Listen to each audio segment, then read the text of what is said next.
We produce about 3 times as much energy as we consume. And some of that's because all energy is sort of siloed around the world. You have production and not necessarily enough consumers nearby. And also, you have to prepare for the hottest day or the coldest day of the year.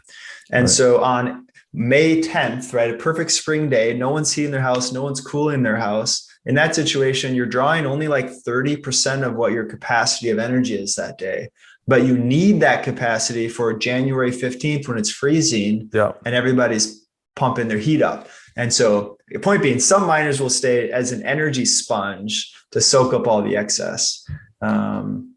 Yeah, no, that's a great point too. Just talking about how much the capacity, we build a capacity for the hottest or coldest day of the year, essentially.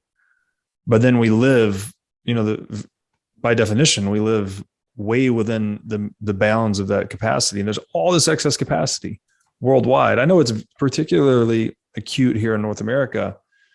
One of the executives we talked to at a publicly traded energy industry, company, said that the entire North American energy infrastructure was built for the hottest afternoon in August. So there's all this just unused capacity that can basically be used to mine Bitcoin. Exactly. And that never goes away. Yeah. Right. And so what we'll see is Bitcoin miners flocking to the energy gluts. And then what I predict is there'll be some sort of equilibrium point where at this level of production, let's say in West Texas, we don't necessarily need the marginal miner. The marginal miner is going to be paying more and more and more for energy. So eventually you sort of hit a dynamic equilibrium there. And that sort of makes sense, right?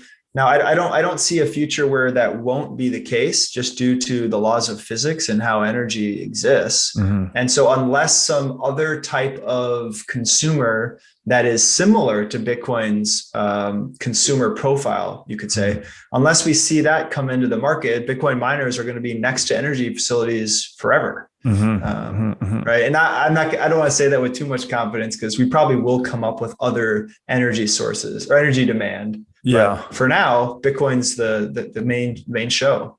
Yeah. Well, yeah. To your point earlier, it's like it becomes energy buyer of first resort initially, but then it just kind of rolls down the heat to energy buyer of last resort, and that never goes away. Right. There's always going to be some flex capacity or excess capacity that will be sold to those buyers.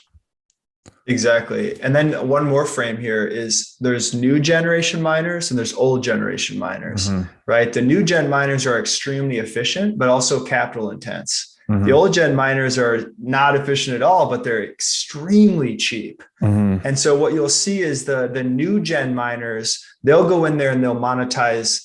They'll be the pioneer species because you have insane amounts of energy, and the new miners, they have to be running 24/7 more or less to make sense. Yeah. And so they'll go seed the energy investment, and then they'll leave and they'll actually go and start a new energy asset, new pioneer species situation. But then the old miners will come in, and those things, you keep them going as long as you possibly can, right? They'll monetize any excess energy you have at any price because there's no capital cost there. No, that's interesting too, because even maybe depending on the hardware refresh cycle, it might be those new gen miners being the pioneer species. But by the time that economy gets bootstrapped, they're already older, So there's new going to pioneer the next locations. Oh, that's true. They just retire in the place they started because of the depreciation cycle. I'm sure there's a lot of wiggle room in there, right, where they're still moving around, but and if these ASICs are built with a long shelf life, you end up with Bitcoin mining probably being the biggest use of hardware, definitely the biggest use of energy worldwide, but probably the biggest hardware operation too. Yeah, I wonder about that. There's some controversy, and it's not clear to me what the long-term game is. I think what I think today is that it becomes a really boring business with small margins, similar to energy production today. And if that's true, then we'll probably peak in our energy usage in the next, 30 years.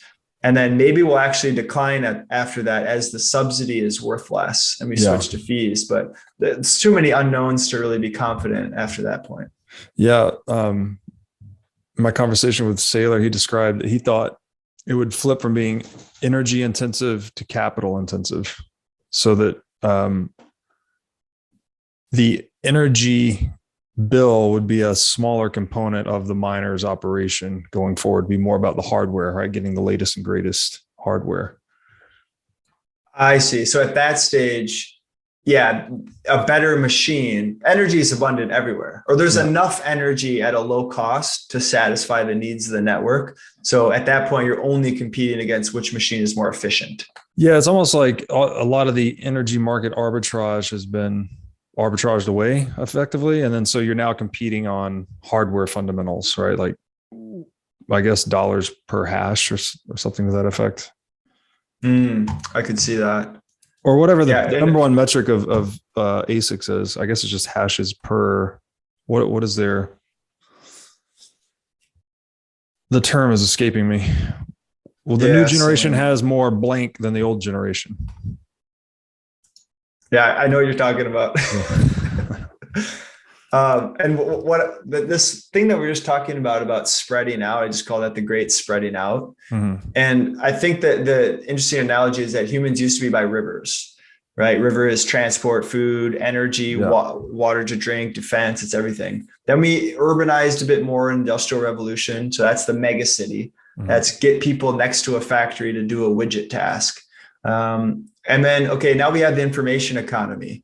And I think that's obviously where we're going. That's probably dominant today, but we still haven't really adapted our location or how we live really. We're starting to see like the rise of the digital nomad. I think COVID accelerated Zoom meetings, work from home. You're seeing migration out of New York and California to like Texas, Florida, Arizona, et cetera. And so they say, well, why would I need to live next to my office? I don't need to pay San Francisco rent, right? So all those forces are already happening. And now you have, okay, the world seems to be going through a bit of some turmoil here. I don't really like the direction of our central planners. And so again, that's pushing people to explore alternative paths. And then you finally layer on the fact that Bitcoin mining enables this bootstrapping of new cities. And I think the most bullish case on this is actually small nuclear reactors, right? Gen 4 nuclear reactors. I don't think they're in any mass production scale, but they're in prototype phase. And what I've read is they're small enough to support about 200,000 people. That's really small. And so theoretically, we could put these things wherever we want and build these little startup cities. And then, okay, fine. Again, attracting ideological people, they're self-sufficient. We're going to see 1,000 experiments in government.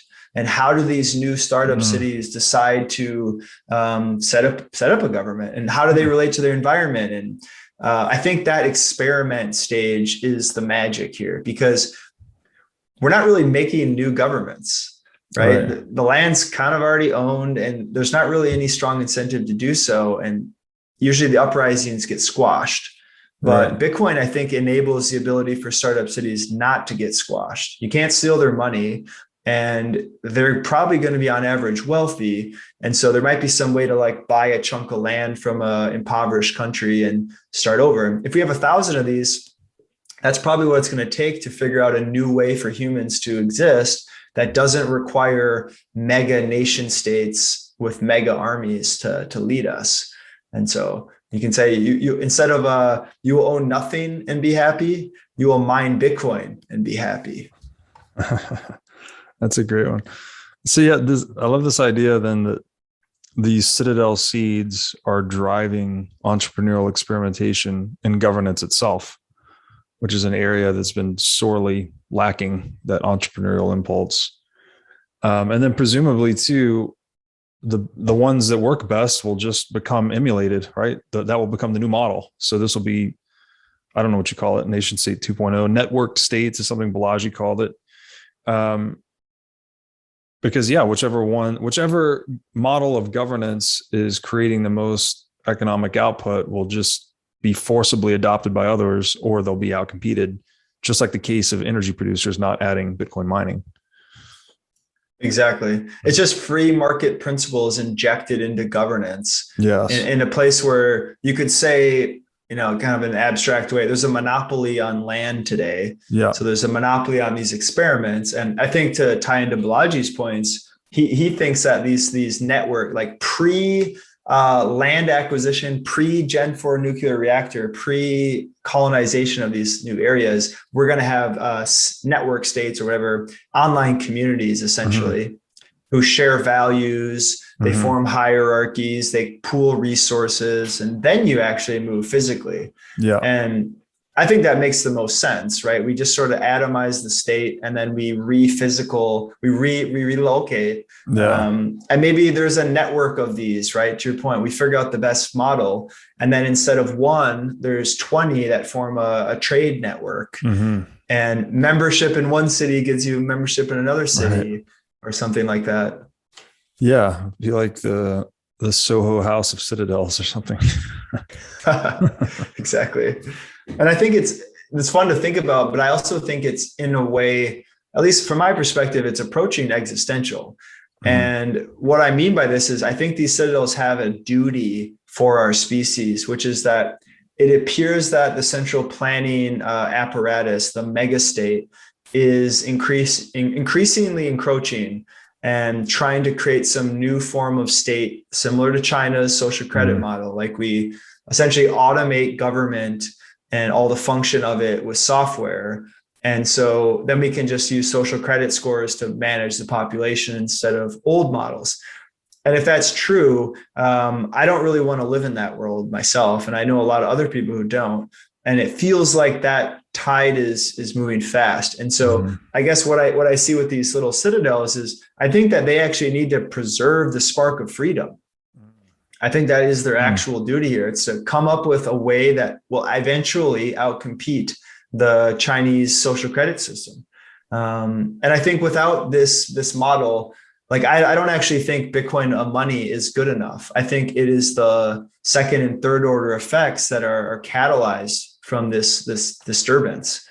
And so I think it's also practical, right? That's my ideology. I want that to be true. Other people may not, but I also think it's practical, right? People say, okay, China, very powerful. Are they going to outcompete the West and take over? Is their model superior? And I think that the answer is no, although it appears that they're encroaching on the West or whatever. The reality is, I think China is efficient.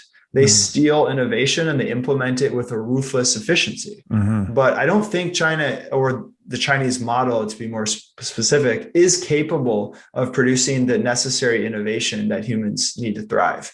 And so I think innovation comes out of free places. And Matt Ridley, one of my favorite authors, wrote a book, I think it was called Innovation. And he essentially said that freedom is required to produce innovation. And innovation is required to produce prosperity. Yes. And so Bitcoin is actually upstream of freedom. Bitcoin enables an ecosystem to be free, enables individuals to pursue their own path in life, which leads to value. So Bitcoin enables freedom. Freedom enables innovation. Innovation enables prosperity. Yeah. So I think the whole thing is absolutely mandatory, practically and ideologically.